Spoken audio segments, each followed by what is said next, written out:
अख्ख्या जनतेला माहिती आहे तालुक्यासाठी काय केलं आणि गावासाठी काय केलं, अख्ख्या तालुक्याला माहिती आहे मी काय केले. 35-40 वर्ष मी सगळं याचं सोडून सगळं मी 24 तास काम केलं आहे समाजासाठी आणि गावासाठी आणि तालुक्यासाठी.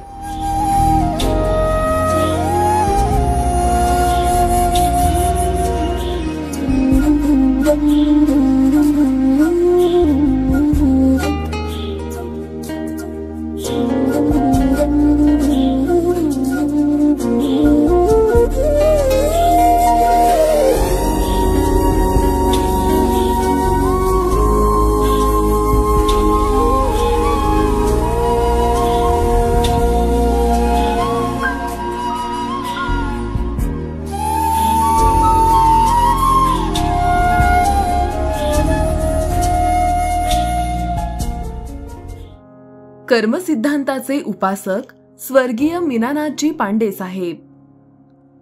अकोले तालुक्याच्या जडणघडणीत अनेक क्रांतिकारकांनी मोलाची भूमिका बजावली आहे.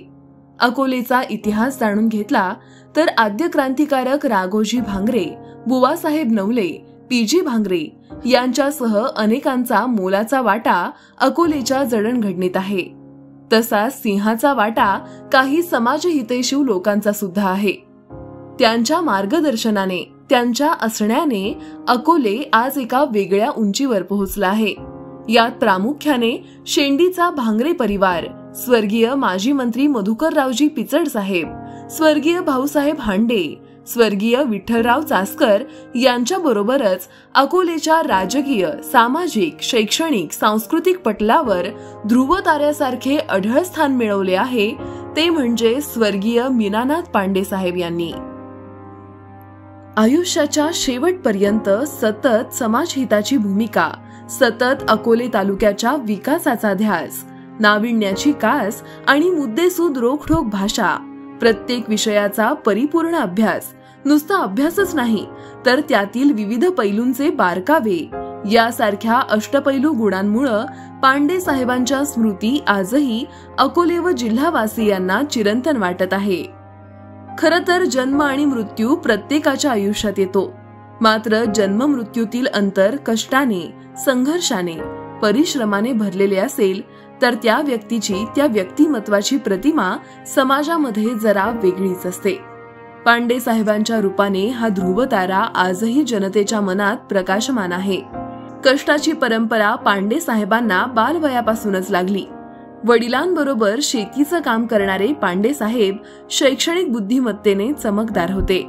1ली-2री कुंभेफळ गावात पूर्ण केल्यानंतर 3री-4थीसाठी त्यांनी मुंबईतील घाटकोपर येथील पंतनगर या महानगरपालिकेच्या शाळेत प्रवेश घेतला आणि पंतनगर केंद्रात प्रथम येण्याचा बहुमान या खेड्यातल्या पोराने त्यावेळी मिळवला. पुन्हा गावाकडे येत सुगाव येथील शाळेत 7वीला प्रथम क्रमांक मिळवला. 7वीला त्यांनी स्कॉलरशिप परीक्षेत प्रथम क्रमांक मिळवत आपला चुणचुणीतपणा दाखवून दिला. पुढे येणाऱ्या प्रत्येक परीक्षा आणि पांडे साहेबांचा प्रथम क्रमांक हे समीकरण 3-4 वर्ष नियमित सुरूच होतं.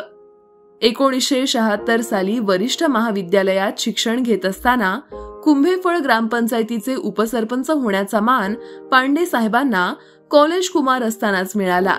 युथ फेडरेशनचे तालुका अध्यक्ष, अकोले महाविद्यालयाचे जनरल सेक्रेटरी अशी अनेक पदं पांडे साहेबांनी कॉलेज जीवनात अनुभवली आणि अभ्यासली. या पदांमधून त्यांचे व्यक्तिमत्व अधिक विकसित होत गेले. मीनानाथ पांडे साहेबांचे मामा स्वर्गीय कॉम्रेड लक्ष्मण शिंगाडे यांच्या पावलावर पाऊल ठेवून 1976 साली मीनानाथ पांडे यांनी युवक कम्युनिस्ट पक्षाच्या युथ फेडरेशनचा तालुकाध्यक्ष म्हणून आपल्या राजकीय जीवनाचा श्रीगणेशा केला.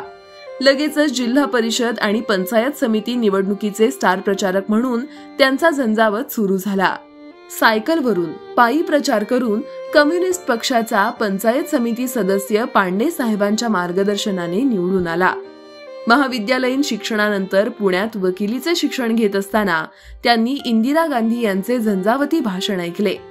इंदिरा गांधी यांना त्यांनी अवघ्या 15-20 फूट अंतराहून पाहिले होते. त्यांचे भाषण ऐकून ते कमालीचे प्रभावित झाले आणि वकिलीचे शिक्षण अर्धवट सोडून काँग्रेस पक्षाच्या राजकारणात ते सक्रिय झाले. पांडे साहेबांची काम करण्याची पद्धत अनोखी होती. शासन, प्रशासन आणि जनतेतील ते दुवा होते. त्यांनी जनतेची समस्या आणि शासनाची भूमिका यांची महत्त्वपूर्ण नस ओळखली होती.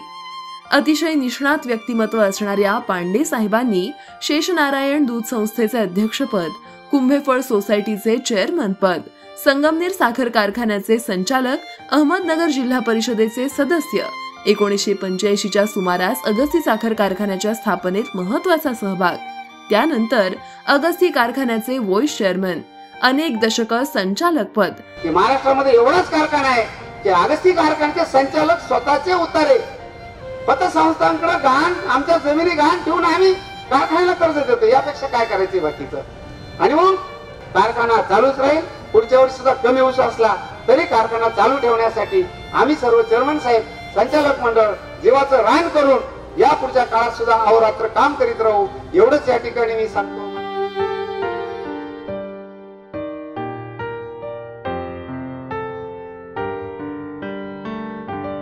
अकोले तालुका एज्युकेशन सोसायटीचे सचिव पद, अमृतसागर दूध संघाचे व्हाईस चेअरमन, संचालक यासारख्या अनेक पदांमधून सर्वसामान्य माणसाच्या मदतीला धावून जात असत.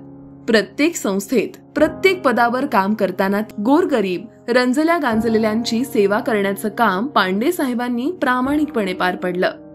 पाणी व्यवस्थापन हा पांडे साहेबांचा आवडता विषय.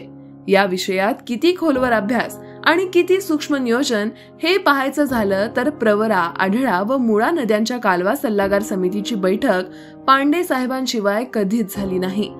भंडारदरा, निळवंडे, आढळा, पिंपळगाव खांड धरणाचा किती पाणीसाठा आहे आणि तो कसा वापरता येऊ शकतो याची तोंडपाठ माहिती पांडे साहेबांना असायची.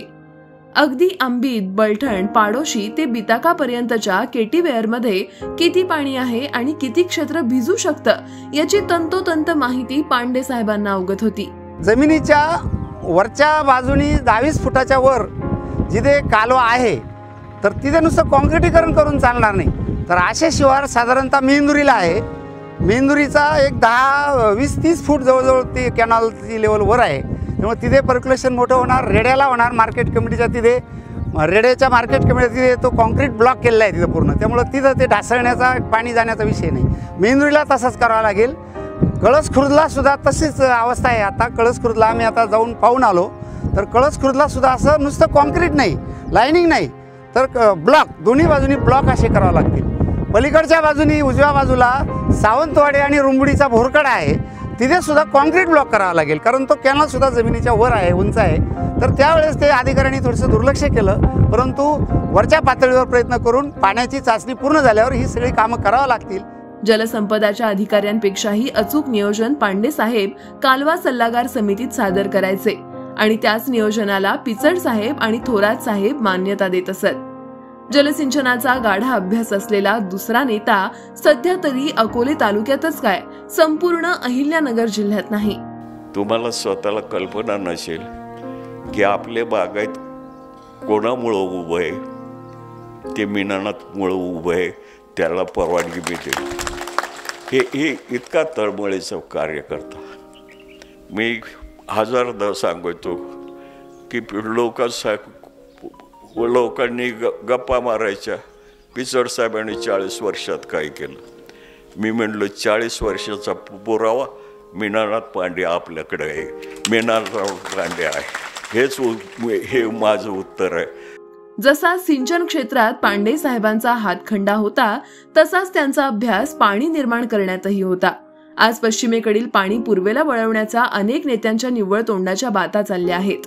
मात्र पांडे साहेबांनी पायी जाऊन थेट स्पॉट विजन करत पश्चिमेकडे किती पाणी वाहून जातं आणि किती पाणी पूर्वेकडे वळवता येऊ शकतं यासाठी शासनाला कमी खर्चाची साईट कोणती आहे याचं सादरीकरण शासकीय अधिकाऱ्यांपेक्षाही पांडे साहेब अधिक हुशारीनं करत असत. परिणामी पश्चिमेकडील पाणी पूर्वेकडे वळवण्याच्या प्रयत्नांचे खरे जनक पांडे साहेबच आहेत. या संदर्भातील अभ्यासू मांडणी स्वर्गीय पांडे साहेबांनी दूरदर्शन वृत्तवाहिनीच्या अनेक भागांमध्ये केलेली आहे. अकोले तालुक्यातील जे गोदावरी खोरं आहे, म्हणजे मुळा प्रवरेचं जे गोदावरी खोरं आहे, आढळेतून काही फारसा स्कोप नाही, परंतु मुळा परिसर जो आमचा आहे तो हरिश्चंद्रगड, नंतर कळसुबाई आणि रतनगड या तिन्हींना टचिंग झालेला तो मुळा परिसर आहे. त्याचं कॅचमेंट प्रचंड मोठं आहे. त्याला पांडुर क्षेत्र म्हणतो आपण. प्रचंड ते मोठं आहे. तिथून लगेच कोकणकडा सुरू होतो त्या हद्दीपासून आणि ती ठाणे जिल्ह्याची हद्द पश्चिमेकडे आहे. ही जी प्रवाही वळण योजना आहे तर ती हद्द जी आहे तर ती ठाणे जिल्ह्याची शहापूर तालुक्यातली हद्द आहे पश्चिमेकडची. पूर्वेची हद्द जी आहे तर ती अकोले तालुक्याची नगर जिल्ह्याची हद्द आहे. प्रवाही पद्धतीने म्हणजे ज्याला बाय ग्रॅव्हिटी म्हणतो आपण अशा तऱ्हेने पश्चिमेकडं जे पाणी ठाणे जिल्ह्यात जे जातं आणि ते ठाणे जिल्ह्यातून शहापूर तालुक्यातून ते डायरेक्ट त्याच्यावर फार मोठा डॅम कोणतेही नाही आहे. त्या नद्यांवर 1-2 छोटे प्रकल्प आहेत परंतु ते अगदी पहिल्याच पावसात ओव्हरफ्लो होतात. त्यांच्या या ज्ञानाचा उपयोग नगर जिल्ह्यातील जलसिंचन विभागाला झाल्याचा गौरवोद्गार अनेक अधिकारी काढतात. मुळा नदीवरील पिंपळगाव खांड धरणाची साईट तर पांडे साहेबांनी शोधून काढली. काटे कुटे तुडवत उन्हातानात हा माणूस सास ते पिंपळगाव खांड परिसरात नदी काठाने फिरला आणि पिचड साहेबांना व गायकर साहेबांना थेट नदी पात्रात उतरून साईट दाखवून धरण पूर्ण होईपर्यंत अडचणी समस्या यावर पांडे साहेब मार्ग काढत राहिले. अनेकदा प्रकल्प बाधित शेतकरी आणि शासकीय अधिकारी यांच्यात तणाव निर्माण झाल्यावर पांडे साहेबांच्या मध्यस्थीने थांबलेले काम पुन्हा सुरू होत असे. आज अकोले संगमनेर तालुक्याच्या पठार भागात भर उन्हाळ्यात सुद्धा मुळा परिसर निळाशार असतो. हे पांडे साहेबांच्या प्रयत्नांचेच फळ म्हणावं लागेल. निळवंडे निर्माण करण्याचे श्रेय जसे पिचड साहेब आणि थोरात साहेबांना आहे तसेच निळवंडे पिंपळगाव खांड बिताक्याच्या निर्मितीत गुंता झाला की तो सोडवायचा कसा याचं श्रेय फक्त पांडे साहेबांनाच आहे. प्रकल्प बाधितांच्या न्याय हक्कासाठी पांडे साहेब नियमित प्रकल्प बाधितांच्या बाजूने उभे राहायचे. निळवंडा आपोआप झाला असं समजता काय? कोणाला तरी आलं जादू सातळ्याची मडी सारखी का ती? अरे त्याच्याकरता जीव काढावा लागतं, रक्त ओकावं लागतं, धावपळ करावं लागती. आम्ही काय सांगत बसायचं का हे केलं आज आणि ते केलं आज? पिचड साहेबाचं सहकार्य मी कायम मान्य करतो.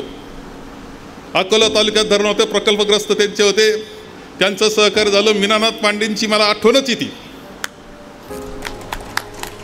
कारण माणसं बसवण्याकरता आपण सगळ्यांचा प्रकल्प व्यवस्थित बसून दिले सगळे. प्रकल्प बाधितांसाठी जिल्हाधिकारी कार्यालय असो अथवा मंत्रालय, पांडे साहेब वंचित बाधितांची मांडणी करण्यासाठी नियमित पुढे असायचे. परिणामी पूर्णत्वास गेलेल्या निळवंड्याच्या निर्मितीत पांडे साहेबांचा फार मोठा वाटा आहे. आज पूर्वेकडील भागात पाणी खोळखोळून हसू लागलं हे पांडे साहेबांच्याच योगदानामुळं. मीनानाथ पांडेनं उभ आयुष्य साहेबांच्या आणि आपल्या सगळ्यांच्याच आदेशानं सध्या भोसेब थोरात, बाळासाहेब थोरात, सध्या पिचड साहेब यांच्या सगळ्यांच्या बरोबर जणू पाठपाण्याच्यासाठीच तो जन्माला आला होता. तेवढंच एक मिशन घेऊन तो जन्माला आला आणि मिशन खरंच फत्ते केलं. संगमनेर कारखान्याच्या संचालक पदाचा अनुभव व श्रद्धेय सहकार महर्षी भाऊसाहेब थोरात यांच्या कडव्या शिस्तीचा फायदा पांडे साहेबांनी अगस्ती कारखान्यात अंमलात आणला. पांडे साहेब अगस्ती कारखान्याचे व्हाईस चेअरमन असताना व्यवस्थापनातील कडकपणा व नियोजनातील काटेकोरपणा अगस्ती कारखान्यात अनुभवास मिळाला. तसाच पायंडा अमृतसागर दूध संघातही पांडे साहेबांनी पाडला. अकोले तालुका एज्युकेशन सोसायटीत पांडे साहेबांमुळे अनेक नाविन्यपूर्ण संकल्पना प्रचलित झाल्या. त्यामुळे गोरगरिबांच्या मुलांना त्यांच्या घराजवळच्या गावांमध्ये शाळा निर्माण करण्याचे महत्भाग्य पांडे साहेबांना लाभले. कुंभेफळ शाळेसह तालुक्यातील अनेक शाळातील मुले तहसीलदार क्लास 1, क्लास 2 अधिकारी पदावर कार्यरत आहेत. तळागाळातील सर्वसामान्य जनतेसाठी पांडे साहेब 24 तास उपलब्ध असायचे. अगदी तहसील कार्यालयातील गरिबांच्या रेशन कार्डचा प्रश्न असला तरी पांडे साहेब त्यासाठी थेट तहसीलदारांच्या केबिनमध्ये बसून प्रश्न सोडवत होते. या सगळ्या गोष्टींचा गौरव म्हणून महाराष्ट्र शासनानं सन 2014 साली पांडे साहेबांना आदिवासी सेवक हा राज्यस्तरीय मानाचा पुरस्कार देऊन गौरवलं व प्रतिष्ठेच्या शिर्डी संस्थानचे सदस्यही केले होते. अगस्ती कारखान्याचे चेअरमन सीताराम पाटील गायकर साहेब हे खासगीत मला नेहमी म्हणायचे, अमोल, मी बहुजन समाजाचा नेता नाही रे, खरा बहुजन समाजाचा नेता मीनानाथ होता. एक सामान्य कुटुंबातला एका अल्पसंख्याक समाजातला, परंतु ह्या तालुक्यातल्या आमच्या सर्व बहुजन समाजाच्या मंडळींनी आमच्यापेक्षा मीनानाथवर जास्त प्रेम केलं आणि म्हणून तो सगळ्यांना प्रत्येक त्याच्या कोणाच्याही सुखदुःखामध्ये कोणी फोन केला तर तो लगेच कोणतंही काम असो त्या कामाला तो मीनानाथ सातत्यानं उभा राहायचा. खरं तर गेल्या 2 वर्षात ज्येष्ठ नेते अशोकराव भांगरे, कॉम्रेड शांताराम वाळुंज, मीनानाथ पांडे, विठ्ठलराव चासकर आणि आता माजी मंत्री मधुकरराव पिचड ही अकोले तालुक्यातील शिरपेचातील रत्न एक एक करून निखळून पडल्यानं अकोले तालुक्याचे कधीही न भरून निघणारे नुकसान झाले आहे. कर्मण्ये वाधिकारस्ते मा फलेषु कदाचन या शब्दांचा सेवाभाव पांडे साहेबांनी आयुष्यभर जपला. किंबहुना या शब्दांना पांडे साहेबांनी कधीच तडा जाऊ दिला नाही.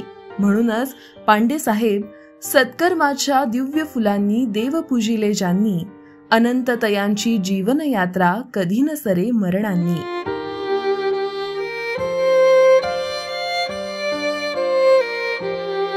शब्दांकन व संकलन श्री अमोल शिर्के, संपादक अकोले टाइम्स.